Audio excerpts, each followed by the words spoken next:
आनंदी असण्याचे रहस्य काय? अनेक वेळा मनुष्य आनंद शोधत असतो. सर्व काही कशासाठी चाललंय? आपल्याला बरं वाटण्यासाठी, आनंदी वाटण्यासाठी. परंतु हे आनंदी वाटतं तरी कसं काय? हे आज मी तात्विकदृष्ट्या नाही तर मी शरीरातले 4 असे हॉर्मोन सांगणार आहेत की ज्याच्यामुळे आपल्याला आनंदी वाटतं.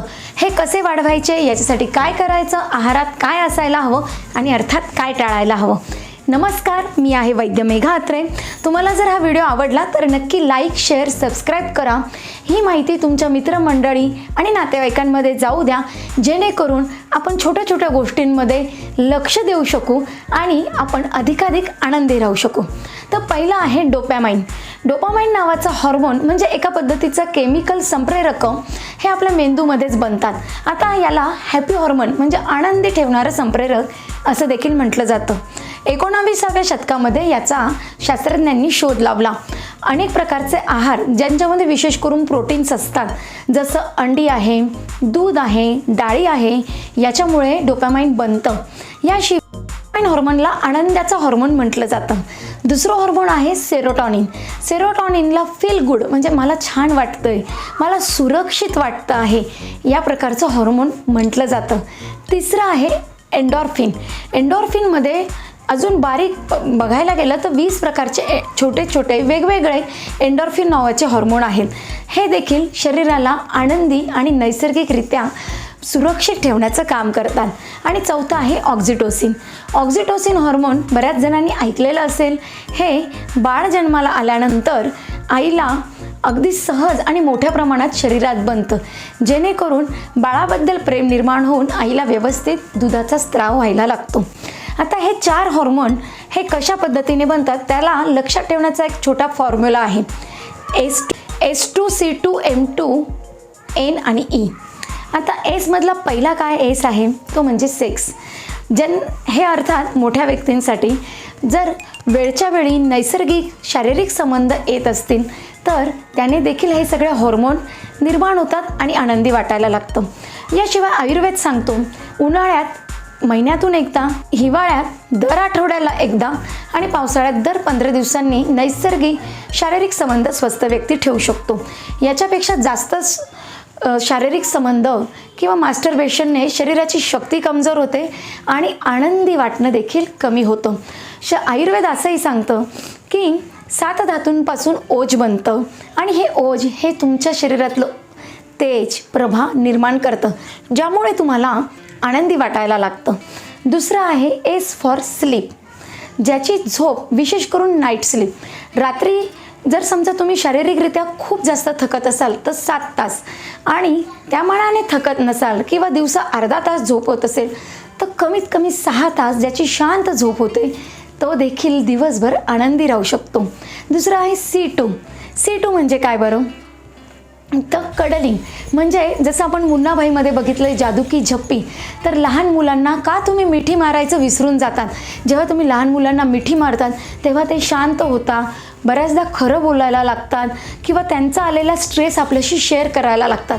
तसंच वैवाहिक जोडप्यांमध्ये काही वर्षांनंतर एकमेकांना मिठी मारणं विसरून जातो. आजी जशी नातवंडांना मिठी मारते, बहिणी भाऊ एकमेकांना मिठी मारतात, तेव्हा बऱ्याच प्रमाणात मनुष्याची ऊर्जा एकमेकांमध्ये देवाणघेवाण होऊन त्याचा एक प्रकारे समतोल साधला जातो आणि आनंदी वाटायला लागतं. दुसरा सी आहे कॉमेडी. जेव्हा तुम्ही हास्य जत्रासारख्या किंवा कुठल्याही कॉमेडी सिरियल बघतात ज्याच्यामध्ये कुठल्याही प्रकारचं हेट म्हणजे द्वेष पसरवला जात नाही किंवा तुमच्या बॅक ऑफ द माइंड सतत काहीतरी स्टोरी चालेल, भीती, राग, असूया, द्वेष निर्माण केला जात नाही, तुम्ही आनंदी गोष्टी बघतात, त्यामुळे तुम्ही आनंदी राहतात. आता या कॉमेडीच्या पलीकडे कोणाला वाचनाने आनंद मिळतो, कोणाला छंदाने आनंद मिळतो, कोणाला स्वयंपाकाने आनंद मिळतो. तर अशी कुठली तरी एक गोष्ट तुमच्या आयुष्यात असली पाहिजे ज्याच्यासाठी तुम्ही दिवसातले 5 मिनिट किंवा आठवड्यातले कमीत कमी 2 तास द्यायला हवे, ज्याच्याने तुमचा स्ट्रेस मॅनेजमेंट होईल आणि तुम्हाला आनंदी वाटेल.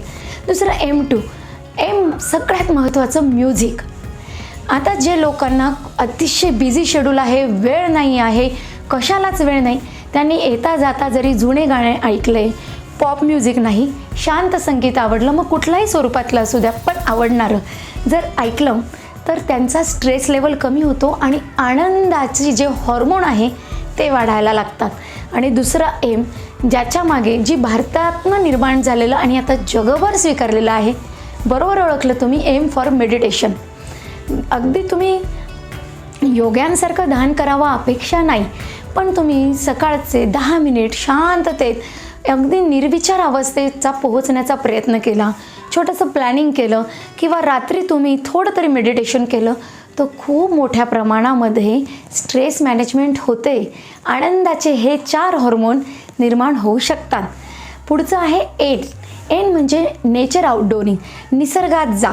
कमीत कमी आठवड्यातनं एकदा, 15 दिवसातनं एकदा, महिन्यातनं एकदा तरी पूर्ण कुटुंबासोबत जी व्यक्ती निसर्गातनं जाते ती तिच्या आयुष्यात येणाऱ्या अडीअडचणी, स्ट्रेस, उतार चढावांना चांगल्यारीत्या मार्ग काढू शकते। चौथा आणि शेवटचा आहे ई। ई फॉर सगळ्यात महत्त्वाचं एक्सरसाइज।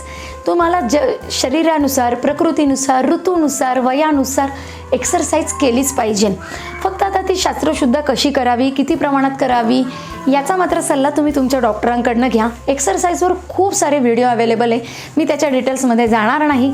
आपलाही व्यायामाबद्दलचा व्हिडिओ आहे, तो मी डिस्क्रिप्शनमध्ये टाकेल, त्याचेही तुम्ही पॉईंट्स बघू शकतात, किती, कसा, कोणी, केव्हा व्यायाम करावा। पण हे जे आहे S2, M2, C2, एन आणि ई हा फॉर्म्युला जर तुम्ही आणला तर हे 4 हॉर्मोन अगदी छान व्यवस्थित बनू शकतात। अजून व्यवस्थित सांगायचं झालं तर प्रत्येकाच्या आयुष्यात चढ उतार, आनंदी गोष्टी, वाईट गोष्टी, ह्या पैशांच्या अडचणी, सांसारिक अडचणी, सामाजिक अडचणी येतच असतात। परंतु एक गोष्ट कायम लक्षात ठेवा, ती गोष्ट कधीच शेवटपर्यंत टिकून राहत नाही। आणि आता एक गोष्ट सांगणार आहे। एक राजा होता, त्याच्याकडे एक ऋषी आले, तर राजाने ऋषीला विचारलं, मला असं काहीतरी सांगा की आता माझ्या राज्यावर शत्रूंनी आक्रमण केलेलं आहे, मी याच्यातनं कसा वाचू। तर राजाला ऋषींनी एक चिठ्ठी लिहून दिली आणि त्यांनी सांगितलं की तुझ्या आयुष्यातली अशी अत्यंत वेळ येईल की जेव्हा काहीच तुला सुचणार नाही, तेव्हाच ही चिठ्ठी वाच, ही गोष्ट तुला मदत करेल। शत्रूंचं आक्रमण होतं, राजा आणि राणी पळून जातात आणि राजा अक्षरशः जंगलामध्ये दिवस घालवतो। आता याच्यातून मार्ग कसा काढायचा राजाचा विचार चालू असतो, तेव्हा त्याला अचानक त्या चिठ्ठीचा आठवतो। तो तावीज उघडतो, चिठ्ठी बघतो, चिठ्ठीवर एक वाक्य लिहिलेलं असतं, हेही दिवस निघून जातील। आणि त्या वाक्याने राजाला उभारी येते। राजा ठरवतो की आता आपली सेना गोळा करायची। तो काही वर्ष कष्ट करतो, मेहनतीला पर्याय नाही, त्याची सेना गोळा करतो आणि पुन्हा लढून त्याचं राज्य मिळवतो। आपण काय शिकलो याच्यातनं? आयुष्यातल्या अडचणींवर एक वाक्य हे लक्षात ठेवा, हेही दिवस निघून जातील। आणि जेव्हा जेव्हा तुम्ही तुमच्या भावना ओळखायला लागाल आणि हे वाक्य आठवाल, तेव्हा हे 4 हॉर्मोन नक्की व्यवस्थितरित्या शरीर स्वतः बनवायला लागेल। शरीराला आनंदीच राहायचं असतं। अनेक ऋषीमुनी सांगतात की आनंदी राहणं ही पण एक तपश्चर्या आहे। व्हिडिओ पूर्ण बघितल्याबद्दल धन्यवाद।